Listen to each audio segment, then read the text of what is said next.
Hello, hello, it's Jang here with a look at the Batman Gotham City Cycle Chase with Batman, Harley Quinn, and Deadshot.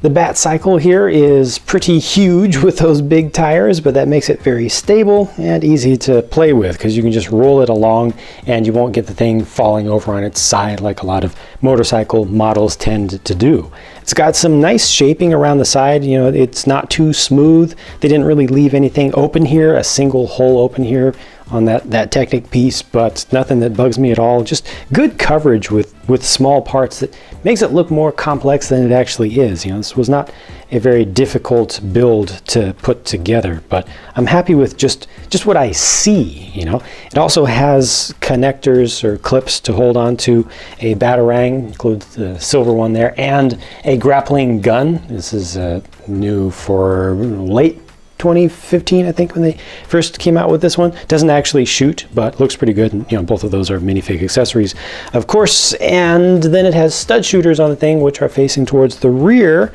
so you can protect the rear if you want to. You can also see those as kind of looking like additional exhausts or boosters back there, but if you want to use them forward or anywhere else, they just swing out, so you can shoot forward, you can shoot to the side if somebody's rolling up next to you, and those are actual working stud shooters, and they include some extra ammo as well, so those will actually work. Oh, that Harley Quinn figure. We'll get to the figures in just a minute, but first, just her bike. Okay, her bike is not quite as cool as the Bat Cycle, in my opinion here. I very much appreciate the staggered wheel sizes and just how much of this is, the front one is exposed above the center line. You know, it really puts it front and center like that. These golden fez pieces, you get 4 of them in this set. I forget if there was an extra one included also, but those are nicely used to represent exhausts that are just all over the place, and you just imagine tons and tons of smoke just billowing out of that. Of course, Harley Quinn has to have a huge hammer always. Stickers on both ends of it. I especially appreciate the POW one, and this is intended to be used in multiple different ways. So you can turn it like this and you can hit things next to you, or you can adjust its position, its mounting point, from this clip or this bar to this one. Now you can rotate this around and now it will smash down in front of it. I like that. I like just the simplicity of being able to reconfigure it and hit things in different places in different ways. The color scheme of this is pretty good. I would have liked a little bit more of the red and blue, because some of the black and gray kind of starts to take over, and I think that making this even brighter would have been good. I like this Batman torso print, but I really wish that he included the 2-color legs. I'm kind of starting to feel myself wanting to see those more with the boots on there. But then that Harley Quinn figure. Hey, I'm not a Harley Quinn fan myself, at least I didn't think I was, but that figure on the right is fantastic. I love that.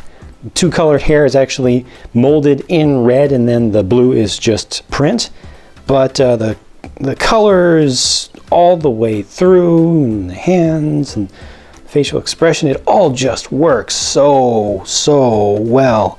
I knew that they were using that same mold from the zombie cheerleader for this, but I hadn't seen the figure, this figure, and this just blows me away. Nice little stitching detail on the back as well, and as you can start to see peeking through, I think it's covered enough, just barely works, because the red color, you know, kind of goes with the color of the hair there, but it's just starting to show through her angry face. And speaking of alternate face, Batman gets an alternate face as well, of course, and there's his back print, which also looks pretty good, and again has me wanting to see some black down in the legs. I think that's the thing here, is that there's just so much gray going through this one, and not even having any black in the hip or any printing on the hip, that really kind of accentuates for me the need for a second color somewhere beneath the torso on this version of Batman. But again,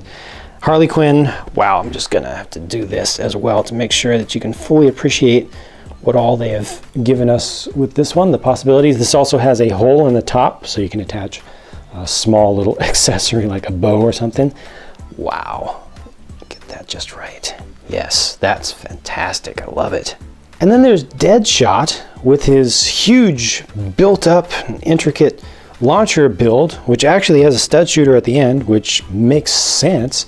It fits in with the size of the thing, doesn't really detract from the look of it. He also has a built-up, kind of custom-built little jump pack on the back, jet pack. I'm surprised that they didn't just reuse something else or do this in a much simpler way, but with the availability of these relatively new pieces molded in gold here that allow you to do all kinds of new things, that's great to actually have that built up, because you can angle the thrusters out if you want to for a different look. And that's just talking about the accessories. Also, I really like the sight there. Now it just goes right up to his eye. With the accessories removed, you can see a good amount of detail in the printing here. They didn't go too realistic with it. I could have used, personally, I could have seen this having a little bit more depth to it, a little bit more ruggedness, dirtiness to it, but it's more of a comic style here. It's fine. It's just personal opinions. I really appreciate anytime they put prints on arms, because that just adds value. And the legs here are done in medium silver, as is the head. No alternate face, of course, because everything is completely open all around, but another well done figure, and I think this one's going to be fairly collectible. I think lots of collectors of all ages will want to get this set specifically for the Deadshot and Harley Quinn figures. The Batman figure here is fine, but it's not one of the greatest of all time, in my opinion. The Batcycle is good. It's a very good, solid design. Looks good for what it is, plays well also. The cycle that, the bike that Harley Quinn gets, sorry, I don't have the in-universe knowledge of the specific name of that if there is one, but it's done pretty well for play. Not quite as good for display, doesn't look as good, but I feel like the value on this entire set on the whole is really good, mostly because of those figures, but you also get a decent parts count, a good parts count actually, for the price. So I'm very, very happy with this set, much, much more satisfied and impressed with it than I ever expected to be. And I'm looking forward to hearing your thoughts in the comments. Thanks so much for watching. I'll talk to you again soon.